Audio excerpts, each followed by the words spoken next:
come with me. I'm making my way down to Smuggler's Gulch. This is where coyotes and smugglers come and they bring in all the migrants to cross into the US.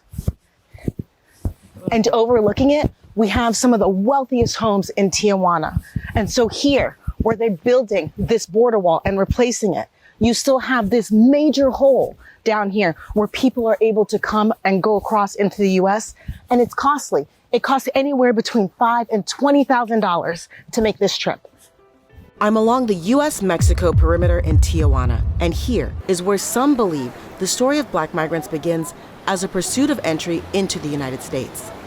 But the reality is, for many Black migrants here in Mexico, this is where they believe their quest for the so-called American dream is most likely to succeed. Y yo creía que mi bienestar será en Estados Unidos hasta que llego en Tijuana y yo decidí que yo encontré el bienestar aquí en Mekere. This is despite the unique challenges Black migrants face in Latin America. We are told there's no racism in Mexico. However, every single day, people are being killed. The realities of Black migrants is different than most, if not all, because of their skin.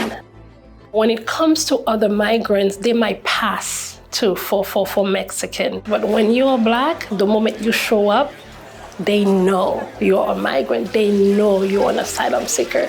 So therefore you are targeted.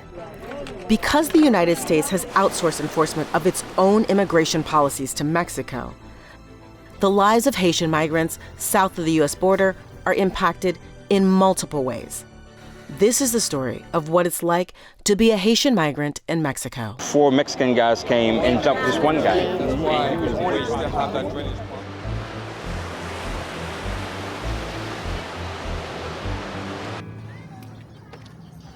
For Haitian migrants able to flee the unraveling of their nation to get to Tijuana, Mexico, this is what daily living could look like. 24-year-old Haitian migrant Frederique is showing me the tiny living quarters she shares with her sister, her niece, and her sister's brother-in-law at Villa Haitienne, an encampment in one of the city's most hazardous neighborhoods. Do you worry about any violence toward you or your sister as just Black immigrants in Mexico at all and being women? Oui, parce que même là, dans vive, yo kon rentre là, dernièrement, yo mette un du fait derrière. Gen volé kon rentre là, yo volé affaire non, yo prend affaire. J'ai une difficulté là, puis a tombé surtout là pas qu'à capter Freddy. Situation vraiment difficile parce que surtout là, les gens vivent là, vous connaissez, vous voyez côté pour toilette, côté nous bain, il pas confortable, et les gens puis tomber. Là, c'est vraiment catastrophique. Of the many challenges migrants face, one of the most overlooked is climate. Even moderate rainfall causes severe street flooding across Tijuana, which has poor infrastructure. The uninsulated encampment structures where people live do not successfully block rain, cold, or heat. Have you found work? Are you looking for work here in the meantime? How are you supporting yourself financially? En quelque temps, j'ai fait un peu de temps de travail, mais j'ai un travail. Il est tellement dur, c'est à cause de ça, et l'hôpital me sorti. Il fait malade parce que c'est de 6 heures pour 8 heures. In Mexico, more than 90% of Haitian migrants don't have a steady income to cover their basic needs, like housing. This is because so many struggle to get Mexico to give them documentation allowing them to work. Yo estuvo como una privilegiada por tener una persona que recibirme, pero a la mayoría no tiene. Vivian Petit Ferrer is a Haitian migrant who moved to Mexico after spending 2 years in Brazil. She decided to volunteer with the Haitian Bridge Alliance, an organization focused on the unique struggles of Black migrants, after watching thousands of Haitian migrants come through Tijuana in 2021. Estaba en la calle, no quieren alquiler a nosotros a casa. Y las cosas se van bien peor y encontré de casualidad allí ofrece como ser voluntaria y hasta llevo 3 meses de voluntaria y la policía, el sistema, todo tiene muchos retos. Mexican officials have said most migrants do not qualify for asylum because they first lived in other Latin American nations for years after they fled Haiti for economic reasons. A combination of political violence, natural disasters, and the aftermath of colonization have fueled immigration from Haiti to other places in the Americas, like Mexico. More than 8,400 people in Haiti were the victims of gang violence in 2023.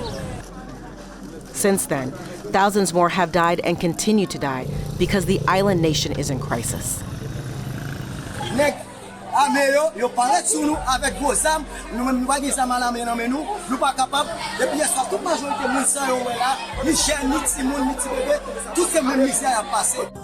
Since the assassination of Haitian President Jean-Venel Moïse in July 2021, the nation has rapidly deteriorated.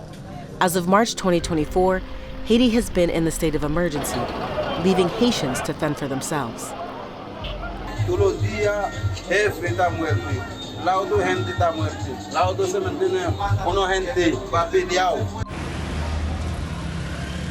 In the years 2021 and 2023, Haitians were the group who requested refugee status from Mexico the most, followed by Hondurans, Cubans, Salvadorans, and Venezuelans.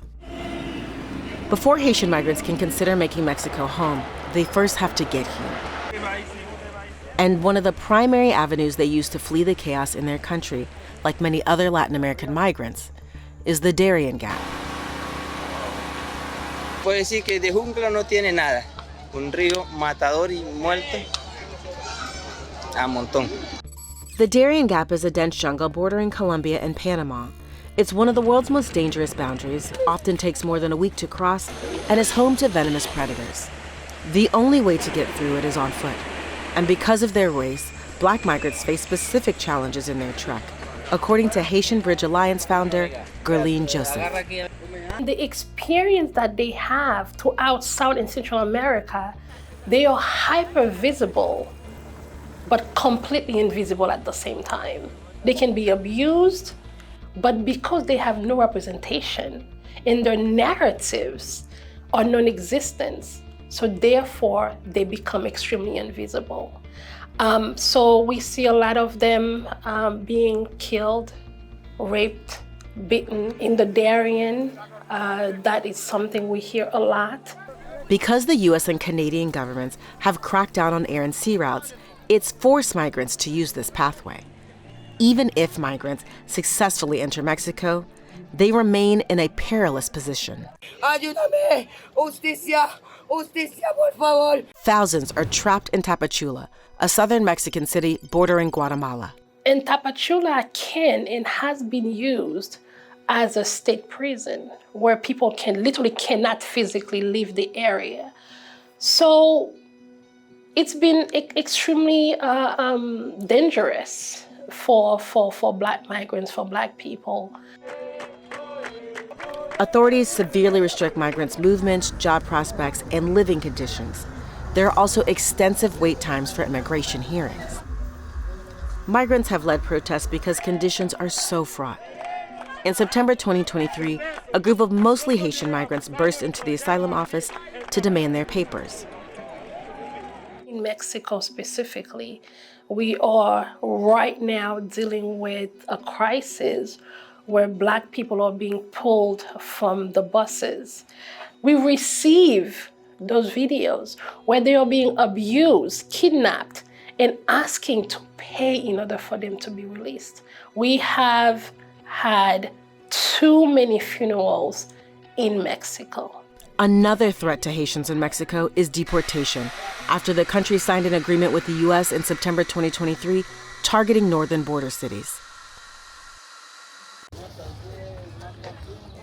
This is where they usually come and buy foods, clothing, and get pretty much everything they might want because it's cheaper. They get things cheaper here. Less than 6 kilometers away from Tijuana's border wall is a street market where many Haitian migrants come to shop and work. Jean-Jeef Nelson is a worker with the Haitian Bridge Alliance. He's guiding me through the market when I meet a barber who escaped to Mexico from Haiti 6 months ago.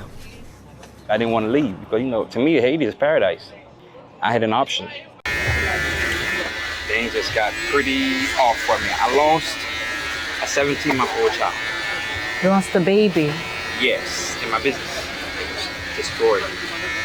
The one that I lost, I have a picture too. Oh, please, if you don't mind.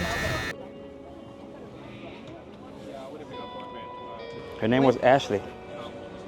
When I left, not even my family knew I left. You just had to sneak out. I snuck out. Edson still has a wife and 2 sons back in Haiti, which is the poorest country in the Western Hemisphere. While I was in line at the bank, and that's when someone told me, yo, you got to get back to your shop. By the time I got there, my mother-in-law was gone, my daughter, and the security guy. They had shot them. Yeah. Do you plan to bring your family over here? That's my goal. Do you see a world where you go back to Haiti? I would love to go back, but not right now. You know what I mean? It's not, my family, they would kill them, they would kill me themselves if I would end up going back right now. Edson is one of several Haitian migrants I met in this market.